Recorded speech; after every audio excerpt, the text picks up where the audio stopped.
Good evening, students. Welcome to G All India English Solution. Today we will discuss Wordsworth's important poems. Main points. Wordsworth के कुछ important poems के main points जानेंगे. So without delay, come to the point. I wandered lonely as a cloud, daffodils. I wandered lonely as a cloud is the another name of daffodils. Is a Wordsworth poem. Wordsworth की ये poem है. It is ये है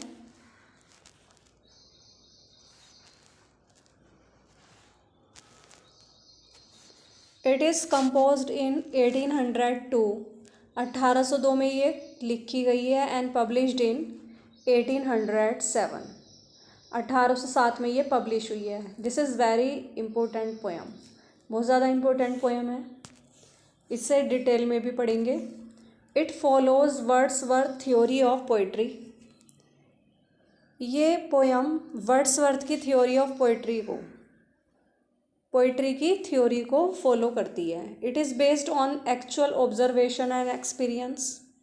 यह वास्तविक observation अवलोकन और अनुभव पर आधारित है. मीन्स सच्चे अनुभव पर आधारित है. The poet वांडर्स alone like a patch of cloud. Poet बादलों के एक टुकड़े की तरह अकेले भटकता रहता है. Then he sees a large number of daffodils by the side of the Ullswater lake.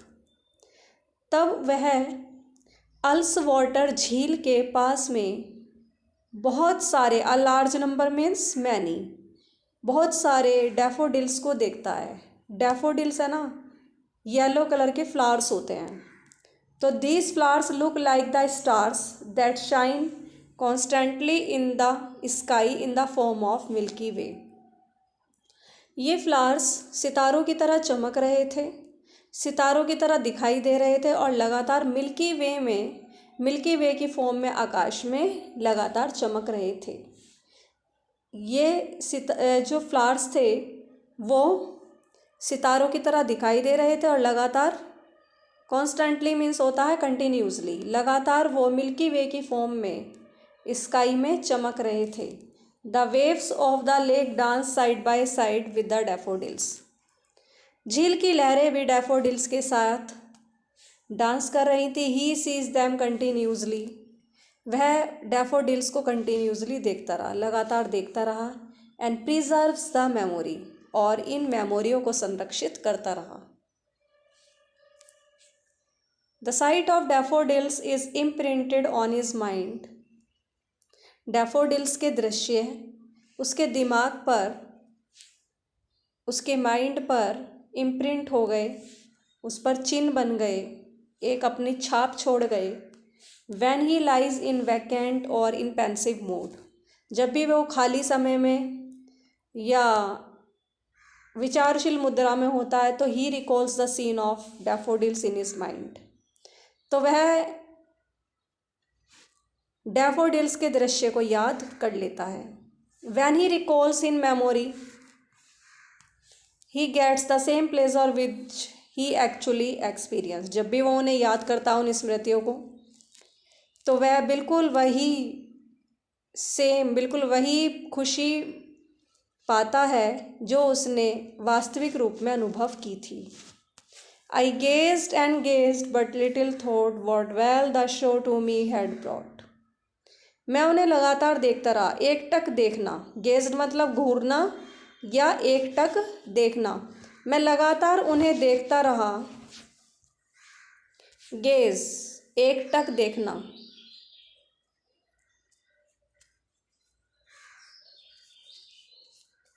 या घूरना, देखना या घूरना.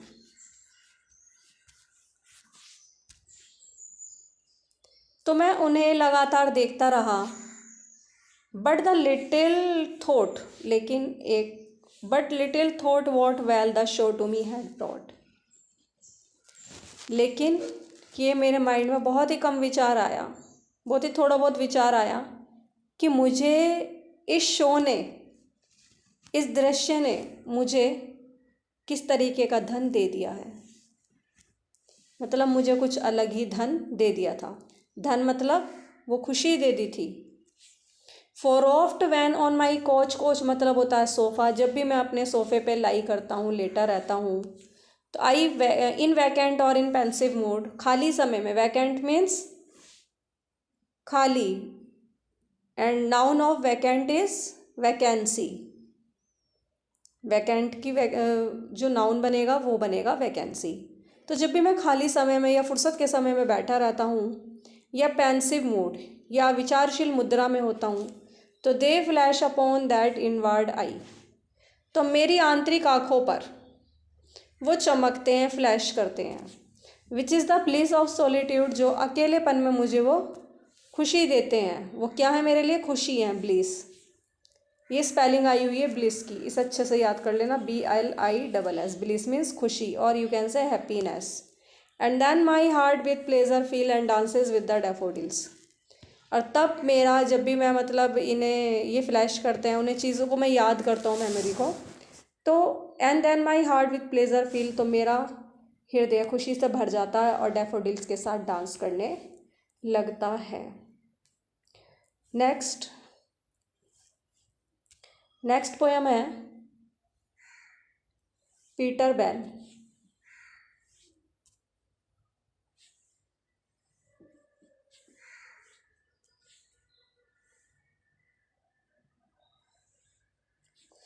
इस वर्ड्सवर्थ लॉन्ग नैरेटिव पोयम, देखो ये जो पोयम है ना, ये कैसी है? नैरेटिव पोयम है, स्टोरी फॉर्म में है ये, लेकिन ये पोयम भी है। It is written in 1798 and published in 1819। ये 1798 में लिखी गई है पीटर बेल पोयम, और 1819 में पब्लिश हुई है। Wordsworth dedicates it to Robert Southey. Wordsworth Peter Bell poem को रॉबर्ट सदे को डेडिकेट करते हैं। और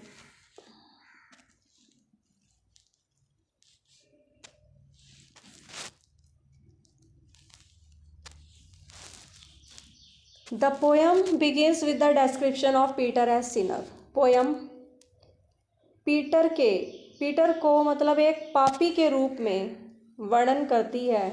उसके मतलब वर्णन से ही शुरू होती है। पीटर बेल को एक पापी के रूप के वर्णन से शुरू होती है। Nature has no influence on him, nature का उस पर कोई भी प्रभाव नहीं पड़ता। ही इज़ अ पॉटर, वह बर्तन बनाने वाला है, मीन्स कुम्हार है। Once he loses his way, एक बार वह अपना रास्ता भूल जाता है। He sees an ass on the edge of the swell, swell के किनारे पर वह एक गधा देखता है।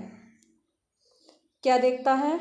गधा देखता है। He beats it but it does not move, वह गधे को मारता है, पीटता है उसे, लेकिन वो मूव ही नहीं करता। He sees the face of a corps, corps means होता है डेड बॉडी, लाश। वह नदी में एक लाश के चेहरे को देखता है। He takes out the dead man को वो निकाल लेता है। Who is the owner of the ass, जो गधे का मालिक है। Now the ass moves and takes Peter with him, अब गधा मूव करता है, and takes Peter with him, और उसके साथ वह पीटर को ले जाता है। Peter hears a cry, Peter चिल्लाता है, एक चिल्लाहट को सुनता है Peter. The cry is of a dead man's young son, अब जो वो चिल्लाहट थी ना, वो मरे हुए व्यक्ति के एक जवान बेटे की थी, यंग सन की थी। Now Peter begins to feel the pangs of conscience, pangs मतलब होता है कष्ट। अब पीटर की मतलब अंतरात्मा को बहुत ज़्यादा कष्ट महसूस होता है। द एस रिचेस, गधा डेड मैन के घर पहुंच जाता है। The wife now comes to learn that she has become a widow, अब जो उसकी पत्नी थी उसे पता चल गया कि वो तो विडो हो गई, मीन्स विधवा हो गई। और जिस व्यक्ति की वाइफ की डेथ हो जाए तो उसे बोलते हैं विडोअर। जिसका हस्बैंड की डेथ हो जाए जिसके, उसे बोलता है विडो, विधवा। और जिस पुरुष की पत्नी की डेथ हो जाए उसे बोलते हैं विडोअर, मीन्स विदुर। Peter becomes a better man. तो इसे उसकी पत्नी को पता चल जाता है कि वो विधवा हो गई है। Peter becomes a better man. अब पीटर एक अच्छा व्यक्ति बन गया because of his spiritual and supernatural experience, अपने आध्यात्मिक और अलौकिक अनुभवों के कारण। And now is Peter thought to feel that man's heart is a holy thing. और अब पीटर ये मतलब पीटर को अब ये सिखाया जा चुका है, ये महसूस करवाया जा चुका है कि मनुष्य का हृदय बहुत ज़्यादा पवित्र होता है। And nature through a world of death through a world of death breathes into him a second breath more searching than the breath of spring. कि पीटर को पता चल जाता है कि जो मनुष्य का हृदय है वो एक पवित्र चीज़ है। And nature through a world of death, मृत्यु के संसार के से होकर के मीन्स मृत्यु के संसार से होकर के प्रकृति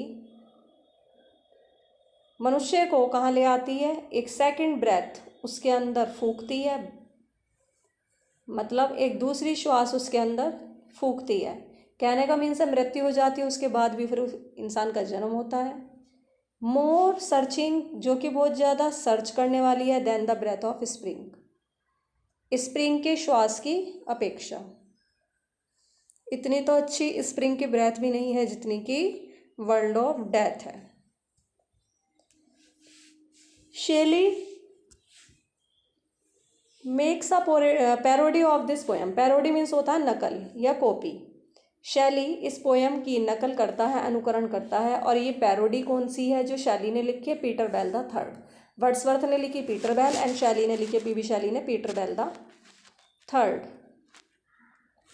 next poem my heart leaps up is Wordsworth poem. It is also known as the rainbow. My heart leaps up Wordsworth की पोएम है जिसे किसे नाम से जाना जाता है? द रेनबो के नाम से। It has simplicity of language and structure.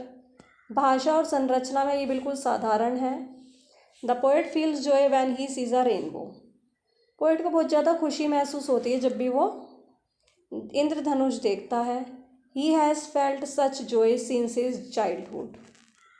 उसने इस तरीके की खुशी अपने बचपन से ही ये महसूस की है। बचपन में आपने देखा होगा कि जब बच्चे, यदि आप भी कभी बच्चे रहे होंगे तो इंद्रधनुष बड़ा अच्छा लगता था बच्चों को देखना।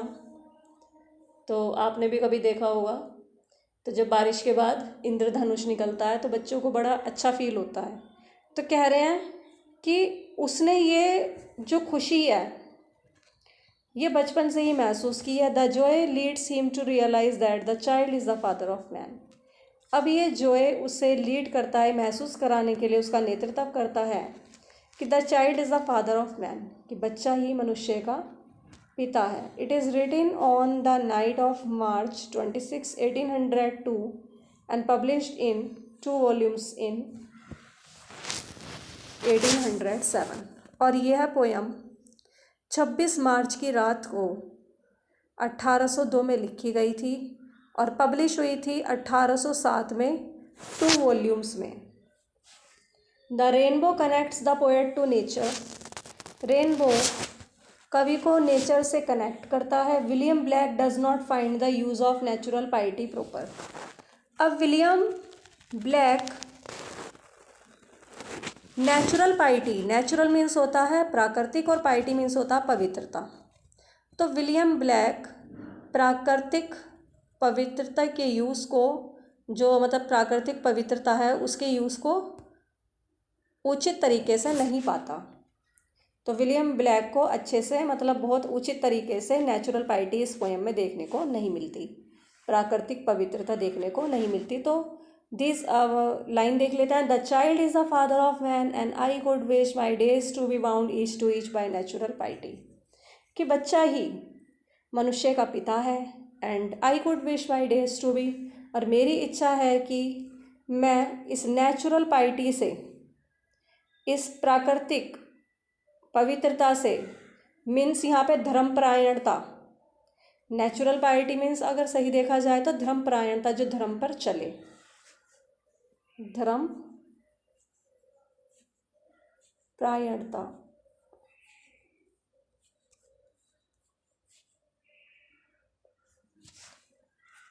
तो विलियम ब्लैक को तो यहाँ नेचुरल पायरिटी देखने को मिली ही नहीं, धर्मपरायणता देखने को नहीं मिली। The child is the father of man, बच्चा मनुष्य का पिता है और मेरी इच्छा है कि मैं नेचुरल पायरिटी से बंधा रहूं, मीन्स मैं धर्म पर चलता रहूं। Next poem we are seven. We are seven is Wordsworth poem. Wordsworth composes the last stanza first. अब इसे अच्छे से देख लीजिए कि वी आर सेवन ये जो है ये वर्ड्सवर्थ की पोएम है। वर्ड्सवर्थ लास्ट स्टैंजा सबसे पहले लिखता है। वी आर सेवन में लास्ट स्टैंजा कहाँ लिखता है? सबसे पहले। और the poet comes to Goodrich castle, Goodrich महल में आता है। महल का नाम है गुडरिच, तो गुडरिच महल में वो आता है। Where he meets a little girl, जहाँ एक छोटी सी लड़की से मिलता है। This little girl becomes a model for the little girl of the poem. अब ये छोटी लड़की पोएम की लिटिल गर्ल के लिए एक मॉडल बन जाती है, एक आदर्श बन जाती है। The poet talks to the cottage girl, इस कुटिया की लड़की से, जो ये कुटिया में रहने वाली लड़की है, पोएट उससे बात करता है। He ask about the number of brothers and sister who live with her, वह कौन? पोएट उस लड़की से उसके बहन भाइयों के बारे में पूछता है कि मतलब वो कितने हैं, उनके नंबर पूछता है कि उसके कितने बहन भाई हैं। शी काउंट 7 मेंबर्स दो हर 2 ब्रदर्स आर नो मोर, वो 7 मेंबर काउंट करती है लेकिन उसके जो 2 ब्रदर वो नहीं रहे हैं, मीन्स उनकी डेथ हो गई है। शी इज़ विद नेचर, अब वो प्रकृति के साथ है वो लड़की। She fails to understand death, मतलब जो उनके जो उसके जो 2 भाई हैं उन्हें भी वो काउंट करती रहती है क्योंकि उसे डेथ के बारे में पता नहीं है ना। She fails to understand death, वो मृत्यु को समझने में फेल हो जाती है, उसे मृत्यु का पता ही नहीं। The poem provides a connecting link to the individual with the place of birth. Poem जन्म के स्थान से व्यक्ति को एक कड़ी से जोड़ती है, एक लिंक से जोड़ती है। It is composed in 1798 and published in lyrical ballad. अब इसे देख लीजिए वी आर सेवन पोएम को 1798 में लिखी गई थी और पब्लिश हुई थी ये लिरिकल बैलेड में। 7 वी आर 7 कहाँ पब्लिश हुई है? ये लिरिकल बैलेड में। Simon Lee the old huntsman, huntsman means होता है शिकारी। Simon Lee the old huntsman is Wordsworth poem. पूरा टाइटल है Simon Lee the old huntsman, Wordsworth की पोएम है। और किसके बारे में है? एक बूढ़े हंट्समैन के बारे में जिसका नाम है Simon Lee, who lives with his wife Ruth. Simon Lee जो कि एक शिकारी है, बूढ़ा शिकारी, अपनी पत्नी रूथ के साथ रहता है। It is a variate form of the traditional ballad, ये एक पारंपरिक बैलेड की मतलब एक पारंपरिक बैलेड का एक भिन्न रूप है, एक अलग रूप है। वेरिएंट मीन्स होता है अलग। इट हैज़ 30 स्टैंजा, इसमें 13 स्टैंजा है, 13 स्टैंजा, और हर एक स्टैंजा में 8 लाइन है। दो it in it self split into 2 क्वार्टरन, 2 क्वार्टरन में ये विभाजित है, स्प्लिट है। स्प्लिट मतलब बटा हुआ है। क्वार्टरन मीन्स होता है जो 4 लाइन की पोएम होती है, 4 लाइन का stanza, that is called quatrain. It is composed in 1798। 1798 में Simon Lee the old huntsman लिखा गया है, पब्लिश हुआ है लिरिकल बैलेड में। ये साइमन ली फेमस है अपने शारीरिक स्वास्थ्य के लिए।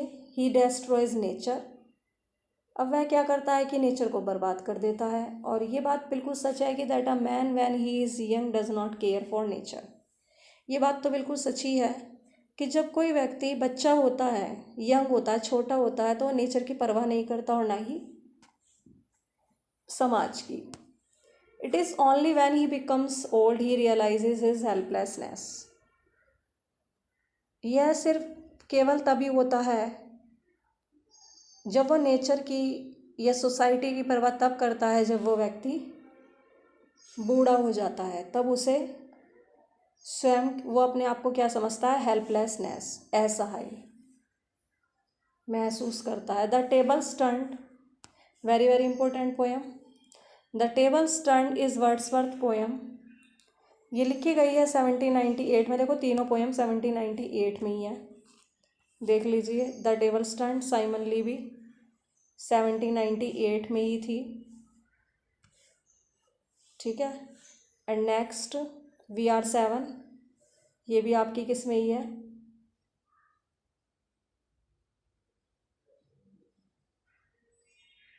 सेवनटीन 98 में, देख लीजिए। तो ये Simon Lee, VR7, Simon Lee the old huntsman and the table turn, ये 1798 में लिखी गई हैं तीनों पोएम। कब? जब लिरिकल बैलेट का फर्स्ट एडिशन आया था, और पब्लिश हुई है तीनों ही पोएम लिरिकल बैलेट में। इसमें 32 लाइन्स हैं 8 स्टैंजाज में। तो इसमें कितनी लाइन है? 32 लाइन्स। इम्पोर्टेंट पोएम है, इसे भी डिटेल में मैं पढ़ाऊँगी। जो जो इम्पोर्टेंट पोएम्स हैं उन्हें मैं डिटेल में पढ़ाऊँगी, और इम्पोर्टेंट फैक्ट्स भी बताए जाएंगे इससे अलग। It promotes that nature is the best teacher, यह प्रमोट करती है कि नेचर क्या है, सबसे ज़्यादा मतलब सबसे अच्छी टीचर है। It makes a comparison of the city life with natural life. इस पोएम में क्या करता है पोएट कि नेचुरल लाइफ को, जो प्राकृतिक जीवन है, उसका सिटी लाइफ से कंपैरिजन करता है, तुलना। Has the notion of corruption and purity are shown in contrast. Notion मतलब होता है विश्वास या धारणा, इसीलिए कंट्रास्ट मतलब विरोधाभास, इसीलिए भ्रष्टाचार और पवित्रता की अवधारणा को कंट्रास्ट में दिखाया गया है, विरोधाभास में दिखाया गया है। The poet feels that a man can learn more from nature than from a book. Poet ये महसूस करता है कि कोई भी मनुष्य बुक से ज़्यादा वो नेचर से सीख सकता है। An evening scene on the same subject, an evening on the same subject is the subtitle of this poem. इस पोएम का सब टाइटल है, क्या सब टाइटल है? An evening scene on the same subject, an evening scene on the same subject subtitle है। The poem is in the form of an address, यह address की form में है, संबोधन की फॉर्म में है। A speaker, the poet address his friend Matthew, who is a great bookworm. Speaker जो पोएट है, पोएट यहाँ पे स्पीकर है, वो एड्रेस करता है अपने फ्रेंड मैथ्यू को, जो कि बहुत ज़्यादा किताबी कीड़ा है, मीन्स किताबों को ही पढ़ता रहता है। The poet turns the table, poet क्या करता है? अपने फ्रेंड की टेबल को टर्न कर देता है, और एक एंड मेक्स द कन्फ्रंटेशन, और उसका आमना सामना करता है अपनी फ्रेंड से। He request his friend to quit his book, वो क्या कहता है कि अपने फ्रेंड से कहता है कि तुम बुक को क्विट कर दो, छोड़ दो। And he ask him to clear his looks, और अपने लुक्स को, अपने चेहरे को क्लियर कर लो बिल्कुल। ही ask him to come to nature, वह उससे कहता है कि तुम नेचर में आओ।